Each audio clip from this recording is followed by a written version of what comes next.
the first thing that popped in my head was transforming your telemarketing.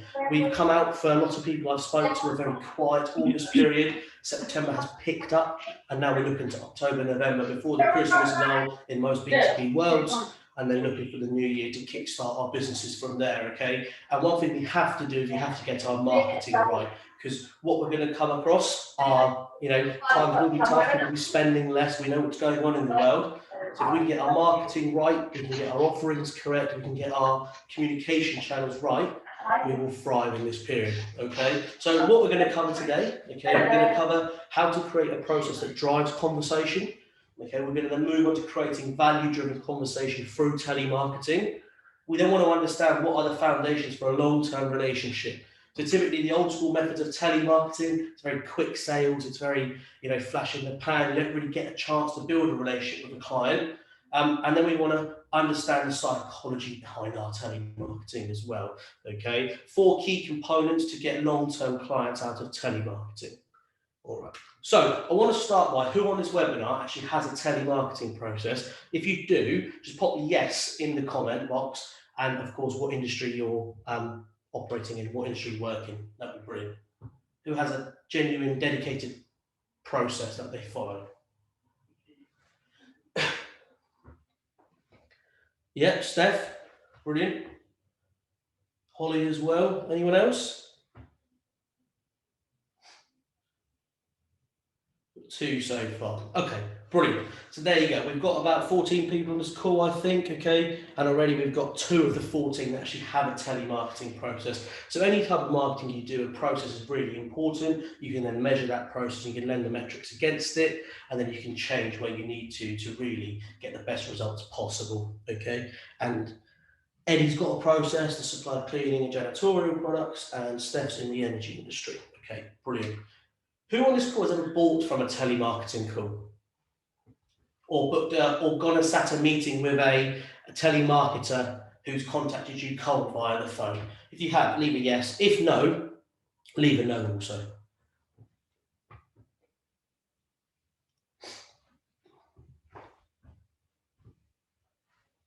Does anyone actually purchase? David, Ross, Eddie, Jenny? Okay, perfect, brilliant. So firstly, we have to understand telemarketing works, okay? There's a lot of questions about, does telemarketing work? Is it a channel that still delivers the results? There's a reason why all the large organizations in the world use telemarketing, and if done properly, it is priceless for the return it can give you, okay? And Melissa's never actually bought anything from a telemarketing call.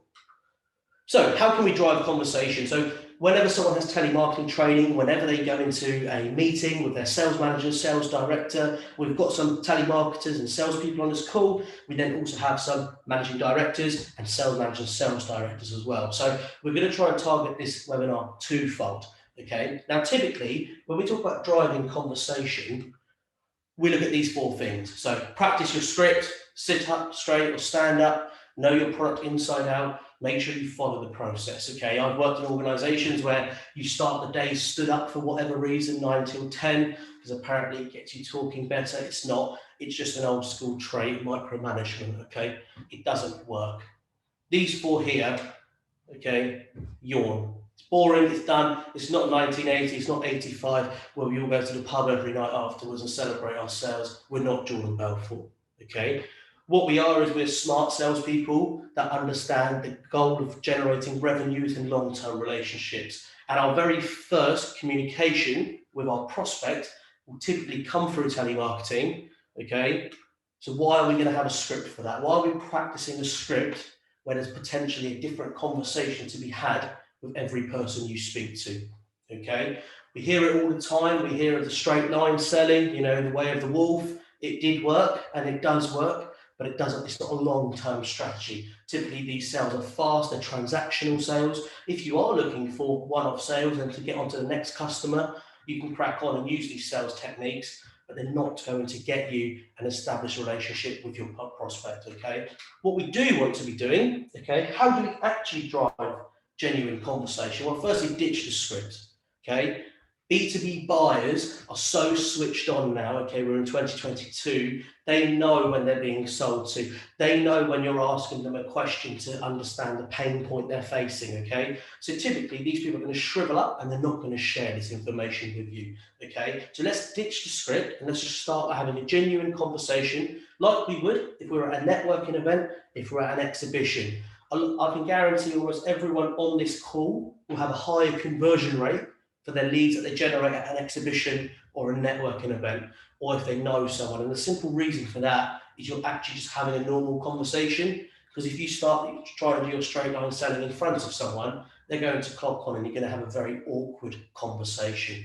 Okay, there's that old technique of the 21 game. Okay, every time you land on a multiple of 4, you should ask a question, and when you land on 20, that's the closing technique. It worked. It probably still does work, but it's not a consistent revenue gainer for long-term relationships, okay? Secondly, make yourself an expert in your industry. There's too many people that I see, they try and sell me things and they're hopping from one industry to another, and they're not actually being given the time by management to become an expert in their industry, okay? You need to give yourself some time to actually understand your industry, not just your product or your service, but your industry as a whole. So when you meet these people, you can have valuable conversations, you can begin to build trust, you can begin to build respect for yourself, okay? You're not just plugging whatever your offering is. I hear, colleagues from Telemarketing here, I hear a lot of MSPs that I speak to, oh, we'll save you time, we'll do this. They never ask you what you want from an MSP, okay? And what most people probably want, that I speak to that are looking for an IT firm to use, okay, they're looking for a relationship, someone they can trust, someone they know when they need them, they're going to help them, okay? Next one, we want to look to educate our prospect through conversation. Now, everyone believes in education through content and blogs, but when we get our telemarketers or ourselves on the phone, what we tend to do, we tend to just jump in the deep end, okay, and start selling our solutions over the phone. Why are we spending all this money as a business on blogs, content, on brand, on websites to make our company look trustworthy, respectful, honest, to then when our salespeople get on the phone, we're just pitching solutions down the line, okay? We want to add value because we need our prospect to want to talk to us. If we feel that everyone's just going to talk to us when we start pitching solutions, we're living in a dreamland, okay? So what we want to do, we want to pitch education through conversation. So something new happening in your industry, okay? Is there a new act that's coming out that government are implementing? Is there a problem that you can anticipate 3 months on the horizon that you know is going to come and affect your prospects that you can warn them about and start to have a conversation with them, okay? So education through conversation, not education through questioning, okay? And finally, building rapport. I know a lot of people, this is where they get a bit nervous, okay, because they think as a salesperson, every single person they call or get in contact with is a prospect, okay? That's not true. Some people will like you, some people won't like you, and that's absolutely fine, okay? I know my clientele, you could put them in a room together and they'd all get on because they get along with us as a business. And if you don't get along with your leadership's culture, that's absolutely fine because there's another lead generation company out there. We don't need to change who we are to try and be one size fits all, okay? You guys have your strengths, you have your hobbies, you have your interests, share them, and maybe take the risk for a telemarketing call to have that conversation with the prospect where you may bond over something and you don't just become another cold caller or a telemarketer to them, okay? So there's 4 key ways we drive genuine conversation. Now, what are the 3 key traits in 2022 to allow telemarketing to thrive? Firstly is freedom, okay? The reason telemarketing is so has such a bad reputation is typically because of a management level, okay? It's these absurd targets that are placed upon telemarketers to then from week 1 after 5 days of training to roll with and hit the ground running with, okay? You wouldn't incentivize your HR department like that, and you wouldn't incentivize your, your analysis team like that either. So why are we doing that to our telemarketing, to our sales team? Okay, they need freedom. Of course, targets are important, but let's think about maybe setting quarterly goals, Okay, so we can get up to scratch with what we want to achieve. And then all of a sudden, when we're not talking with targets in our mind, we begin to have genuine conversation with our prospects, okay? And they can feel that. It's very easy, and I'm sure everyone on this call has had it. You can tell when it's the 29th of the month, someone's giving you a call and they're trying to get something over the line because they get paid commission on the first of the next month, okay? Recent experience with a golf holiday. He put the phone down, rang about 10 minutes later, said he's got a special price, and I just started laughing at him on the phone because we weren't ready to book, and it was just pointless what he was doing, okay? It's very easy to sense when someone's desperate. So we need to have freedom, okay? Number two is the ability to adapt. So yes, we may be pitching one product or one service, but we need the ability to then reverse that because our conversation could go in a different direction completely. The reason people like scripts in telemarketing, it's a sense of control. It's a sense of that old school management style of I've made the script, I know it works, so let's run with it. There is no room for adaptations. I know businesses that have compliance teams that listen to telemarketing calls to make sure the process is being followed because they play a numbers game. That is not an environment for a telemarketer, a salesperson to thrive. They need to be able to adapt. Hence why going back to become an expert in your industry. If you've got multiple service offerings or product offerings, you have to feel comfortable to talk about them all. Because you may go in with the idea to have a conversation about a certain product, but then all of a sudden the client may be interested in something else. At that moment in time, you can't then say, I'm going to forward you to my other colleague in another department. You've got to be comfortable to have that conversation.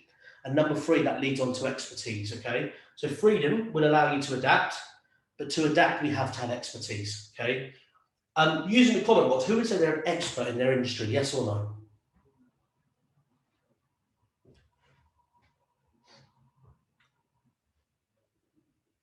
Just wait for that to come through.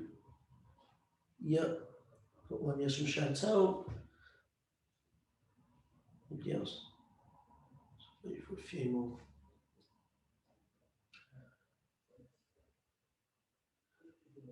No worries, Ross. It was, would you say you're an expert in your industry? That was the question.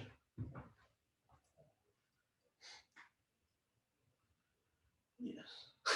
Perfect. Yeah, it's not arrogant. Look, if we've been in the industry for a while, we know what we're doing. Of course, we're experts. We have to share that with our prospects, okay? We have to tell our prospects that, you know, we are the experts in what we do. And like Steph says, we are the solution, our sales team, our marketing team, okay? But the actual problem will be solved by our technical department in the background, okay? So if we really 30 years, 26 years, brilliant, okay? And then we've also got a few no's as well, which is fine, okay? That's an education element. We have to put ourselves out there to ask questions, okay? As a salesperson, we often feel management would be frustrated if we ask too many questions. That's fine, be selfish. Ask as many questions as you want to better your career, to better your progress. Once you ask enough questions, you'll run out and you'll know everything and you become an expert, okay? So the value-driven telemarketing call, simply enough, the value-driven telemarketing call consists of three key areas, okay? Number one is research, okay? So some companies call it social selling, I just call it telemarketing done properly, okay? We use channels such as LinkedIn, we use companies' websites, meet the team pages, about us, we look at Google reviews, okay? We try and find some sort of similarity through our research before we make the call, okay? Maybe the day of doing 250 dials in a day doesn't really exist anymore, okay? We want to look at sort of 140, 160 around that channel of number of dials. It will give us the time to make research. When we get our decision maker, we can have a much more value-driven conversation with them. It's no different to LinkedIn. You get a message, hey, thanks for connecting. The reason I connected was blah, blah, blah, blah, blah. Do you want to buy?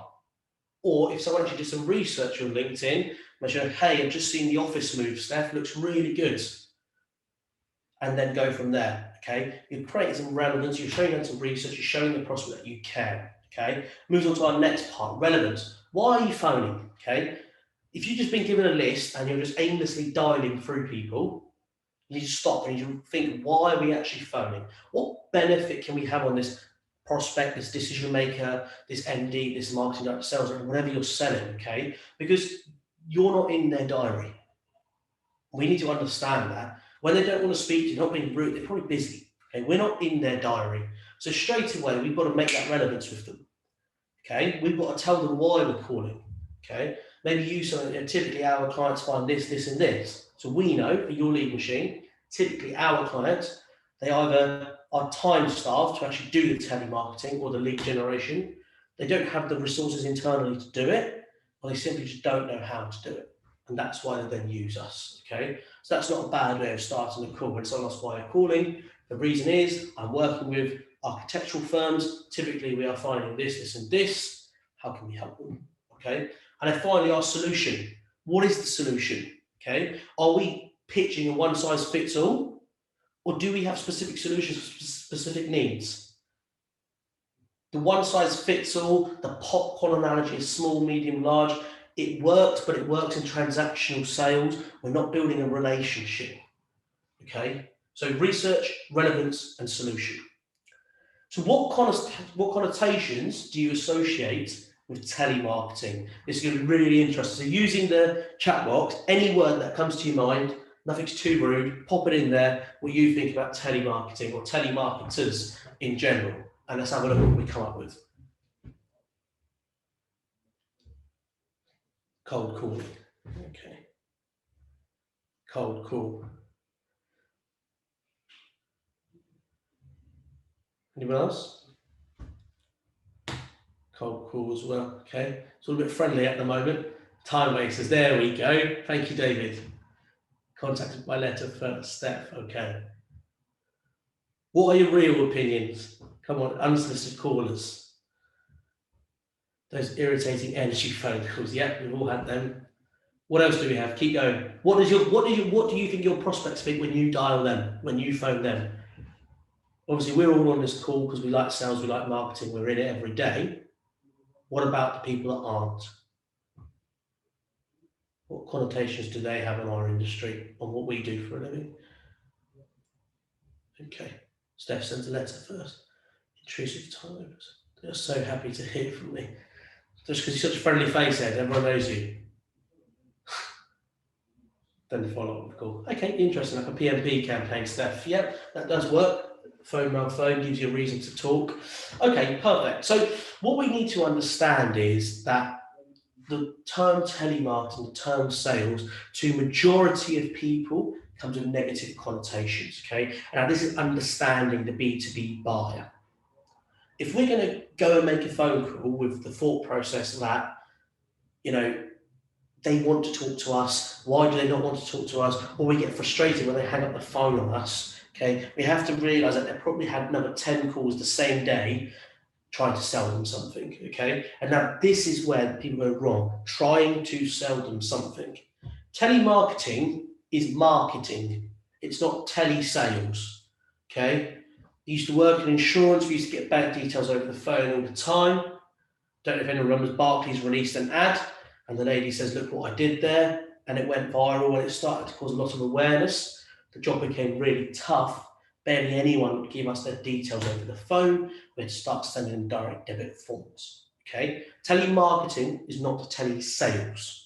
Telemarketing is qualifying your prospect to understand their needs, wants, their budgets, who the authority is, their timescales, and then booking in a meeting, and that's your sales meeting.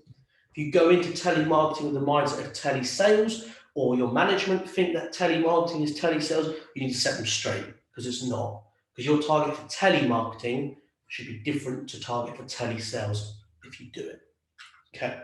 So what do we need to know to create the foundation of a long-term relationship? How does our buyer think? So there's two key elements when it comes to B2B sales for a long-term relationship. That's trust and it's credibility, okay? Our prospect wants to know if they can trust us. And secondly, are we credible in what we say and what we do and how we act, okay?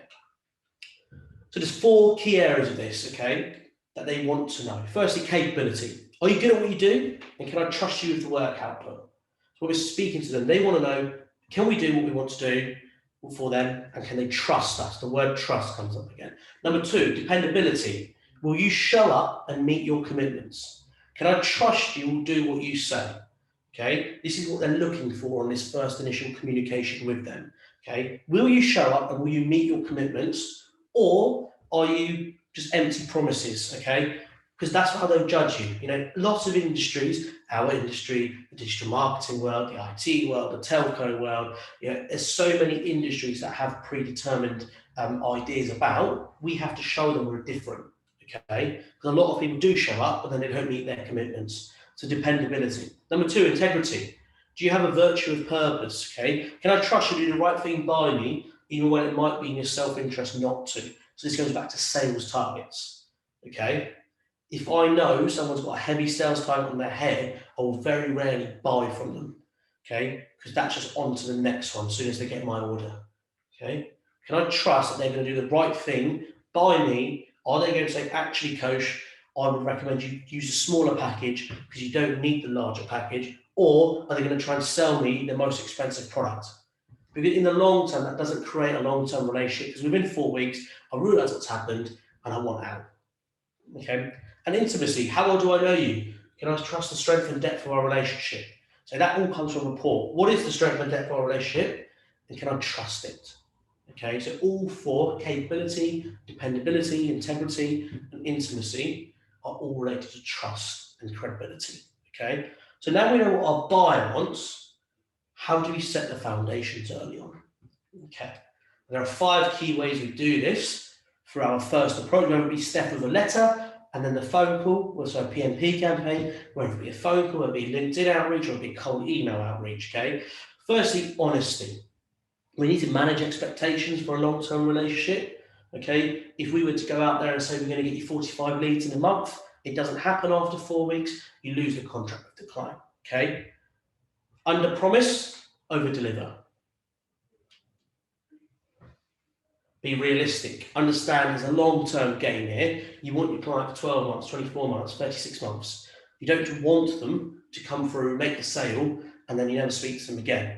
Because there's always opportunities, even if you have contracts in place, for upselling. And that will come from honesty. Integrity. How respected are you in your business? Okay. How respected are you in your business? So when you make that phone call to your prospects, okay, how are we showing them that we're respectful to our clients? Okay. Are we listening? Are we understanding their needs? We're just trying to pitch them what we want. Trust. This came up before, it will come up again. Okay. We need to set the trust with them early. Let them know we've helped businesses in similar industries, similar areas, business that face similar pains. Okay. Knowledge share. And we've had many people on this call say they're experts. Something that we don't do enough of, or I don't see enough of when someone tries to sell me something, is they're too scared to part their knowledge. People aren't going to go and do what you do if you tell them how to do it. They don't have the time. Okay. Mortgages, for example, I think if I'm right, everyone can actually do their own mortgage, if I'm correct in thinking, but no one does because they don't know how to do it properly, or they don't have the time to do it. So we use a mortgage advisor for that. Okay, so you could tell me how to do my mortgage. You could tell me everything I need to know, all the knowledge I need. I'm not going to do it. I'm going to get someone to do it for me. But all of a sudden, your value in my eyes has skyrocketed, and I'm only going to use your services. Okay. So we need to be sharing knowledge. What knowledge can we share? How can we empower our customer? If our customer needs something really small, can we just give them that nugget of knowledge and then go away and fix it?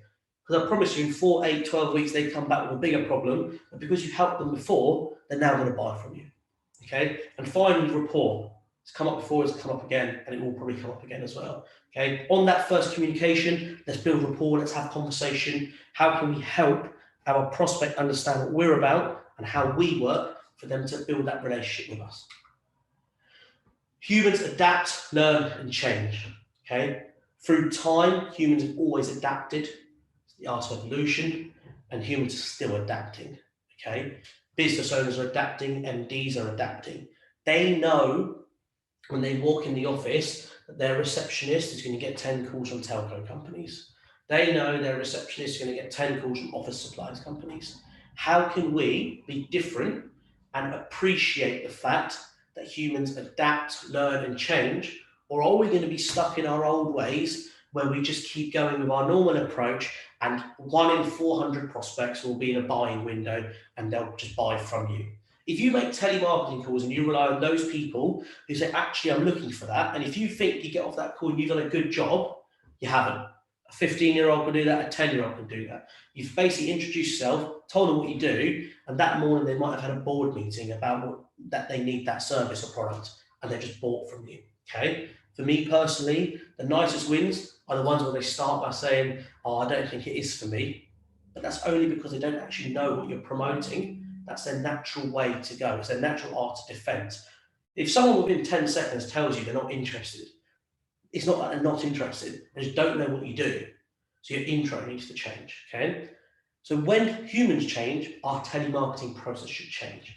There's too many cavemen-like telemarketing processes out there where businesses are still stuck in the dark ages. We need to move forward, we need to adapt and become modern in our approach.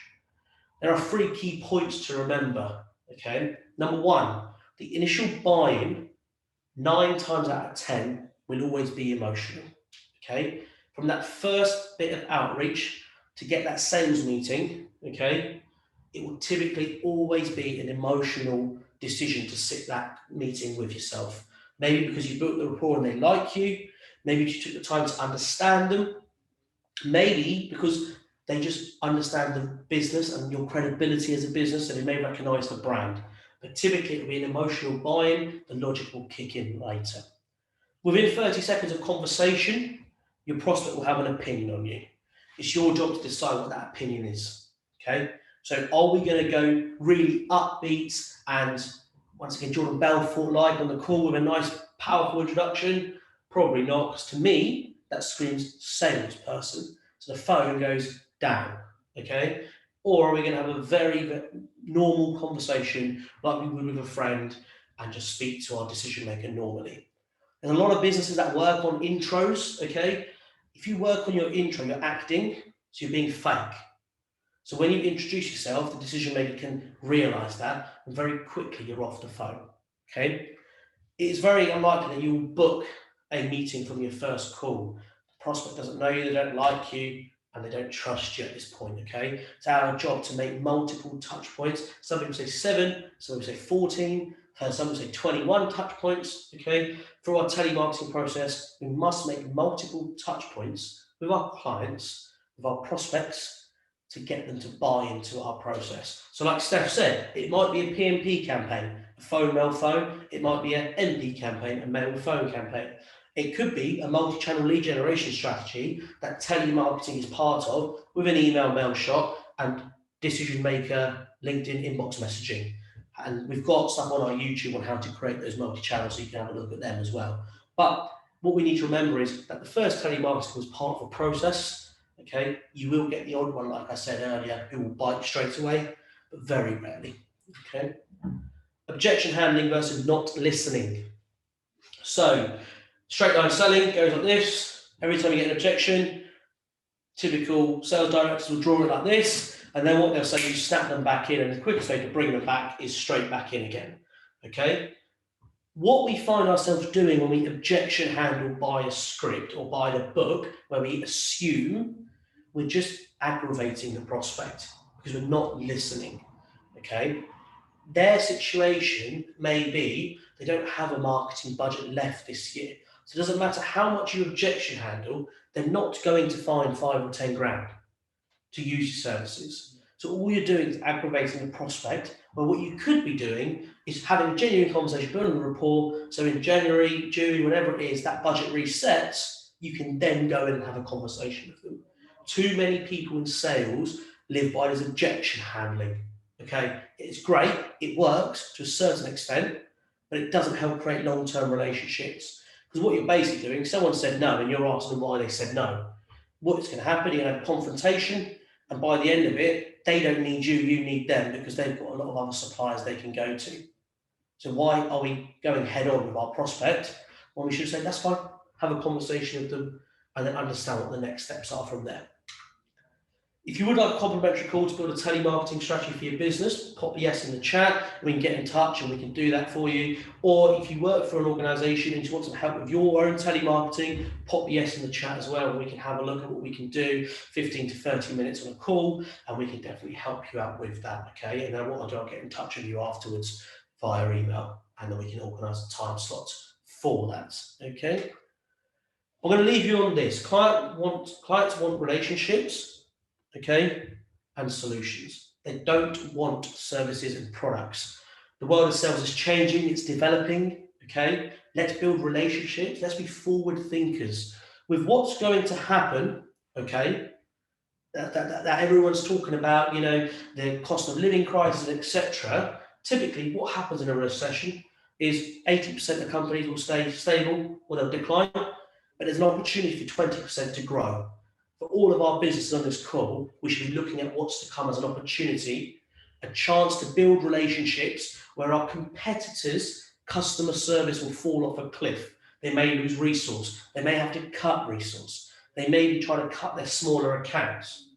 Okay, there's opportunity on the horizon for relationships and offering solutions, but don't sell a service or a product unless you're doing transactional sales. All right, I appreciate you guys coming along today. If anyone has any questions on the presentation, please use the chat box now to ask them, and I'll be happy to answer them.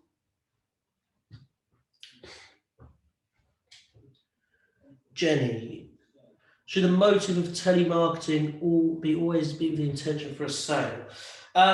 No, I would actually suggest that your motive for telemarketing shouldn't be with the intention for a sale. If you go into that call with the intention for a sale, okay, your prospects are going to know, they're not going to want to talk to you. Okay, we want to market research, we want to fact find. You may run an unsuccessful telemarketing campaign, Jenny, but the reason may not be the telemarketing, it may be your product offering. So you will walk away with that with very concise research that you can then implement into your business. Anyone else? Thank you very much for the kind comments, everyone. Anyone else got any questions at all? Do you think telemarketing works for every company, Jenny, again? Does telemarketing, I think in B2B, yes, I would highly recommend telemarketing. B2C telemarketing is a bit different. We don't obviously cover that. I'm not really an expert in B2C. B2B telemarketing, I suggest it works for every company. In what capacity? That's up to the business itself. It could be used as lead generation activity, could be used as a market research activity, could be used as an account management activity. But it varies upon what the company's looking to achieve, I would say. Anyone else?